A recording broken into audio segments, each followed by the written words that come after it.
नमस्कार। म अहिले यस भिडियोमा नेपालका राष्ट्रिय चिन्हहरूको के हुन् भन्ने बारेमा यो भिडियोमा हजुरहरूलाई भन्न गइरहेको छु। 1 नम्बरमा छ झण्डा, नेपालको झण्डा।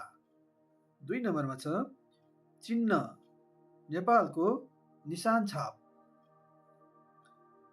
अर्को नम्बरमा छ राष्ट्रिय पंक्षी, डाँफे। अर्को नम्बरमा छ राष्ट्रिय जनावर, गाई। अर्को नम्बरमा छ राष्ट्रिय गान, सयौं थुङ्गा फुल्का हामी। राष्ट्रिय गान, सयौं थुङ्गा फुल्का हामी।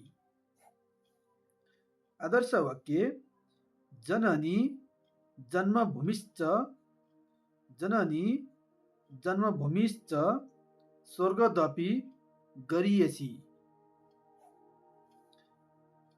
अर्को नम्बरमा छ फूल, राष्ट्रिय फूल, लाली गुराँस, लाली गुराँस। अर्को नम्बरमा छ राष्ट्रिय फल, राष्ट्रिय फल, सुन्तला। अर्को नम्बरमा छ खेल, राष्ट्रिय खेल, भलिबल, भलिबल।